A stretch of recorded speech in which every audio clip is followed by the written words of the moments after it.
शाली इतिहास रहा है।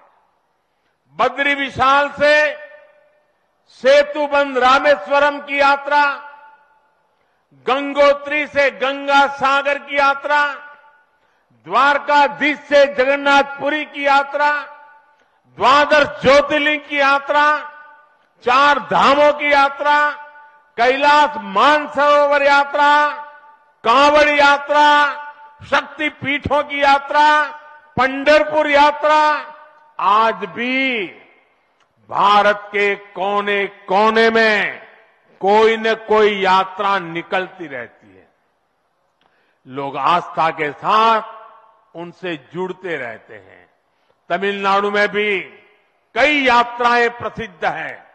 शिवस्थल पाद यात्रिरई, मुरुगनंकु कावड़ी यात्रिरई, वैष्णव तिरुपति यात्रिरई, अस्मन तिरुत्तल यात्रिरई, केरला में सबरीमाला यात्रा हो, आंध्र तेलंगाना में मेदाराम में समक्का और सरक्का की यात्रा हो, नागोबा यात्रा, इनमें लाखों की संख्या में श्रद्धालु जुड़ते हैं।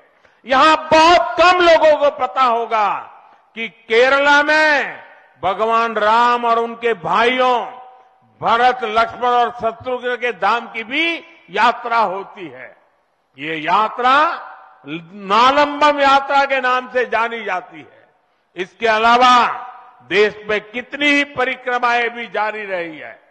गोवर्धन परिक्रमा, पंचकोशी परिक्रमा, 84 कोसी परिक्रमा, ऐसी यात्राओं और परिक्रमाओं से हर भक्त का ईश्वर के प्रति जुड़ाव और मजबूत होता है। बौद्ध धर्म में भगवान बुद्ध से जुड़े स्थलों गया, लुम्बिनी, कपिलवस्तु, सारनाथ, कुशीनगर की यात्राएं होती हैं। राजगीर बिहार में बुद्ध अनुयायियों की परिक्रमा होती है। जैन धर्म में पावागढ़, समेत शिखर जी, पालीताना, कैलाश की यात्रा हो। सिखों के लिए पंच तख्त यात्रा और गुरुधाम यात्रा हो। अरुणाचल प्रदेश में नॉर्थ ईस्ट से परशुराम कुंड की विशाल यात्रा हो। इनमें शामिल होने के लिए श्रद्धालु पूरी आस्था के साथ जुड़ते हैं। देश भर में सदियों से हो रही इन यात्राओं के लिए वैसा ही समुचित इंतजाम भी किए जाते हैं। अब अयोध्या में हो रहे ये निर्माण कार्य यहां आने वाले हर राम भक्त के लिए अयोध्या धाम की यात्रा को, भगवान के दर्शन को और आसान बनाएंगे। साथियों, ये ऐतिहासिक क्षण बहुत भाग्य से हम सभी के जीवन में आया है। हमें देश के लिए नव संकल्प लेना है, खुद को नई ऊर्जा से भरना है। इसके लिए 22 जनवरी को आप सभी अपने घरों में, मैं पूरे देश के 140 करोड़ देशवासियों को अयोध्या की इस पवित्र भूमि से प्रार्थना कर रहा हूं। अयोध्या की प्रभु राम की नगरी से प्रार्थना कर रहा हूं।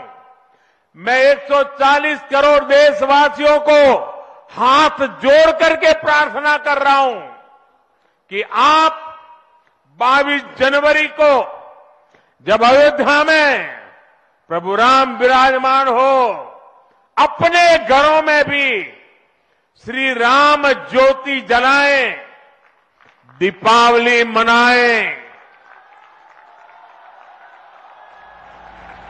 22 जनवरी की शाम पूरे हिंदुस्तान में जगमग जगमग होनी चाहिए।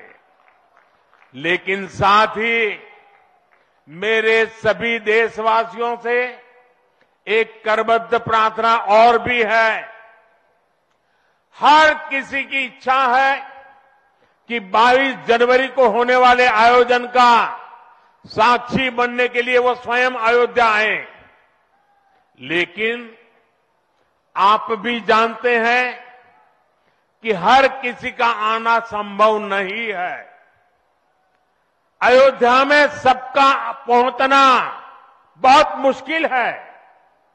और इसलिए सभी राम भक्तों को, देश भर के राम भक्तों को, उत्तर प्रदेश के विशेष करके राम भक्तों को मेरा हाथ जोड़ करके प्रणाम के साथ प्रार्थना है, मेरा आग्रह है कि 22 जनवरी को एक बार विधि पूर्वक कार्यक्रम हो जाने के बाद 23 तारीख के बाद अपनी सुविधा के अनुसार वो अयोध्या आए।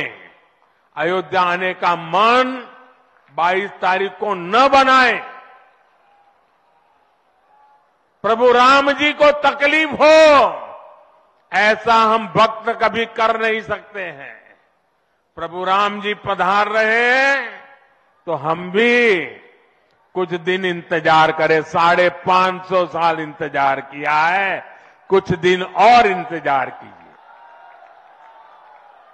और इसलिए सुरक्षा के लिहाज से, व्यवस्था के लिहाज से मेरी आप सबसे बार बार प्रार्थना है कि कृपा करके, क्योंकि आप प्रभु राम के दर्शन, अयोध्या का नव्य भव्य दिव्य मंदिर आने वाली सदियों तक दर्शन के लिए उपलब्ध है। नमस्कार, मैं हूं मानक गुप्ता। अगर आपको हमारा ये वीडियो पसंद आया हो तो इसे लाइक और शेयर जरूर करें। और हां, हमें सब्सक्राइब और फॉलो करना ना भूलें ताकि आप देश और दुनिया की कोई खबर मिस ना करें। तो जुड़े रहिए हमारे साथ और देखते रहिए न्यूज़ 24।